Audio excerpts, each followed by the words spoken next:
I am here with American comedian Kurt Metzger. Hi, Kurt. How are you? We're here to talking about Meet the Press. Now, I was watching that show, Useful Idiots, with my good friend Aaron Matei, friends of the show, Katie Helper's on that, and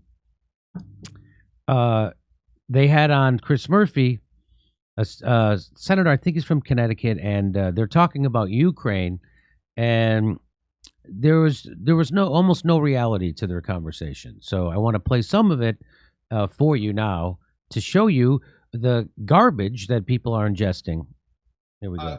Do we have to get to the uncomfortable position that Putin may remain in power, get a piece of Ukraine, and we get a peace deal and Zelensky stays in power? That's an uncomfortable potential result, but it feels as if peace talks are at all serious, we could land in that sort of uncomfortable zone. So peace talks are always uncomfortable. There's one thing I just will never get used to. It's peace talks. Goddamn peace talks. So uncomfortable. So what it sounds like to me there is Chuck Todd is very uncomfortable with peace. Why is it uncomfortable, Chuck? I mean, it's because we won't get to see a mushroom cloud in person now. I just really... It's like the Cuban Missile Crisis. We could have an uncomfortable solution to that peacefully. Yeah, they started out really comfortable, but then it got really uncomfortable at the end. That's he's uncomfortable with the peace. Here we go. There's more to this. Let's keep going. He sees what's happening. The Russians right now do not have a path to get to Kyiv. What you see is they are taking up defensive positions. There's news overnight, in fact, that the Ukrainians have made advances in and around Kyiv. And so this assault into the cities, this targeting of civilians is going to get worse, increasing the pressure on President Zelensky to get a peace deal. Listen, Stoltenberg is right. This is ultimately up to President Zelensky as to the terms of this agreement. But if President Zelensky makes the choice to reject these claims of annexation, the United States people will be with him. The United States will stand with Ukraine if that is a bottom line for the Ukrainian government. I think neutrality is on the table. I think it's increased devolution of power to some of these eastern regions should be on the table. Annexation will be a very tough pill. You know what he's saying there is the proposals that were on the table for the last 7 years, which Russia publicly at least supported, neutrality for Ukraine and having increased autonomy for the Donbass, these rebel regions fighting the Ukrainian government. Now he's saying that's on the table. If it's on the table now, why couldn't it have been on the table before the invasion and thus avoiding the war? Right. You know, because those were Russia's key demands. So that's what I've been saying at this show. That's what Aaron Mate's been saying. Let's listen one more time. He sees what's happening. The Russians right now do not have a path to get to Kyiv. What you see is they are taking up defensive positions. There's news overnight, in fact, that the Ukrainians have made advances in and around Kyiv. And so this assault into the cities, this targeting of civilians is going to get worse, increasing the pressure on President Zelensky to get a peace deal. Listen, Stoltenberg is right. This is ultimately up to President Zelensky as to the terms of this agreement. But if President Zelensky makes the choice to reject these claims of annexation, the United States people will be with him. The United States will stand with Ukraine if that is a bottom line for the Ukrainian government. I think neutrality is on the table. I think it's increased devolution of power to some of these eastern regions should be on the table. Annexation will be a very tough pill. You know what he's saying there is the proposals that... So the proposals of a neutral Ukraine, more autonomy for the Donbass, which is what Putin has said. These are the things that, as Aaron Mate is pointing out in this clip, that's been on the table for 8 years.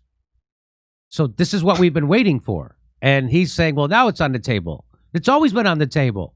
Why doesn't Zelensky just accept it? Jimmy, I think you and Aaron do not really fully understand what's at stake here. Are you really prepared to allow Ukraine to lose literal slivers of territory just to avoid nuclear annihilation? They could lose this little part here, yeah. And you want to look in your kid's eyes when he goes, "Daddy, why is Ukraine thinner?" And by the way, it's the part of Ukraine where all the Russians that you hate and they hate you and they wants hate you. To go. Yeah. Wow, they'll never get to be happy. I'd rather die. So there's more to this. Let's watch. Are we going to let Putin back into the world order, even incrementally? I like how he says that. How are we going to let? Are we going to let? I love that. Wow, is Chuck Tapper is now the Chuck Todd. Chuck Tapper. I confuse these two nothings. I apologize. I wrote Jake Tapper. I should call him Chuck Tapper. Yeah, you might as well. Chuck Tapper. He's the new world order. What is this we shit? Should we? Hey Chuck, could Jake Tapper be in it? Yeah, like the new world order. What is the the World Order room. Is that a room on Clubhouse? The World Order room. So listen to what he says. Are we going to let Putin back into the world order, even incrementally, if there is some Yeah, sort of the ceasefire? I Clubhouse mean, the chat- answer probably, look, if Zelensky negotiates this week, we may have to. How does that work? Is he going to be less of a pariah than, say, Fidel Castro was for 50 years? But listen, We control the world order, so we decide who gets to come and who doesn't. Yeah. Even It's if almost like the- Chuck Todd is. Oh, keep going. Sorry. no. No, it's almost like Chuck Todd is being like trying to figure out if some guy who's kind of like a current misfit is going to be back in the cool kids club because Exactly. he wants to know how to talk about Yes. him, Wow. and like he wants to know if he's going to come back, and then he's going to be embarrassed and have egg on his face. Oh, Live's wow. been banned from the lunch table for the last 3 Yeah. weeks. Are we going to let him back at the end of the lunch Yeah. table? Or is he permanently off the lunch table? Yeah. Is he? Yeah. Oh, more importantly, will he be allowed on he the was in short the bus world with order because Todd? we allow- What's that? And will he be allowed on Chuck's short bus? So out for our allies and the United States to be dependent on the products that he produced. So, no, we should not allow Vladimir Putin back into the world order, but we should also be wise to the fact that this is the moment to make the United States, Europe, the rest of the world independent of the product that Russia makes, oil and gas. And if we don't do that, then you will ultimately be forced to keep him at the table. President At Biden. the table. At the table. At the cool kids table. Yeah. And that's why we have to turn to democracy-loving allies such as Saudi Arabia Right. to produce even more oil because they're welcome at the table right now because we need them again. The whole thing about treating them as a pariah that Biden said on the campaign trail, or the whole thing Not about so them much. committing mass murder in Yemen. Yeah. We got Well, let that stuff. Aaron, when you're talking about good and evil, you need to leave room. you need to leave room for just a slightly lesser evil. Yeah. He was in the world order because we allowed for our allies and the United States to be dependent on the products that he produced. So, no, we should not allow Vladimir Putin back into the world order, but we should also be wise to the fact that this is the moment to make the United States, Europe, the rest of the world independent of the product that Russia makes, oil and gas.